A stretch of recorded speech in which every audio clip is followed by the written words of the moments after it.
ஊரே ஒன்று கூடி கொண்டாடிய கோயில் திருவிழாவில் 10,000க்கும் மேற்பட்டோருக்கு அறுசுவை அன்னதானம் பரிமாறப்பட்டது. 7 ஆண்டுக்கு ஒருமுறை நடைபெறும் திருவிழா என்றால் சொல்லவா வேண்டும்? கோயில் திருவிழா என்றால் இப்படிதான் இருக்க வேண்டும் என்று சொல்லும் அளவுக்கு ஊர் மந்தையில் நடந்த அன்னதான காட்சிதான் இவை. திண்டுக்கல் மாவட்டம் நத்தம் அருகே ரெட்டியப்பட்டி ஊராட்சியில் கவராயப்பட்டி வெள்ளைமலை மேல் உள்ள ஆண்டிச்சாமி கோயிலில் 7 ஆண்டுகளுக்கு ஒருமுறை நடைபெறும் திருவிழாதான் இது. இக்கோயில் திருவிழா கடந்த 25ஆம் தேதி மாலை கிராம தெய்வங்களுக்கு கனி எடுத்து வைத்தல் நிகழ்ச்சியுடன் தொடங்கியது.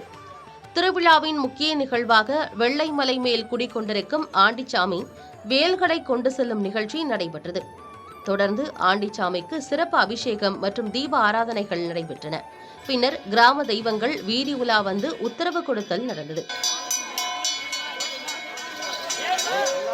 இதைத் தொடர்ந்து 25 கிலோ எடை கொண்ட 150 சிப்பம் அரிசியில் சமையல் செய்யப்பட்ட சாதம் குவித்து வைக்கப்பட்டு பொரியல், காய்கறி கூட்டு, சாம்பார், ரசம், பாயாசம், அப்பளம், கேசரி உள்ளிட்ட உணவு வகைகளுடன் அறுசுவை அன்னதானம் நடைபெற்றது.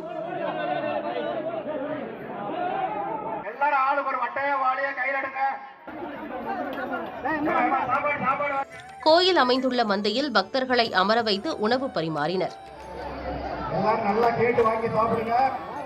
பிற்பகல் தொடங்கிய அன்னதானம் இரவு வரை நடந்தது. இதில் கவராயப்பட்டி, வத்திப்பட்டி, காசம்பட்டி, புதுக்கோட்டை, பரளி உள்ளிட்ட சுற்றுவட்டார பகுதிகளைச் சேர்ந்த சுமார் 10,000க்கும் மேற்பட்டோர் கலந்து கொண்டனர். இதற்கான ஏற்பாடுகளை கவராயப்பட்டி கிராம மக்கள் ஒன்று கூடி செய்திருந்தனர். புதிய தலைமுறைக்காக செய்தியாளர் காளிராஜன்.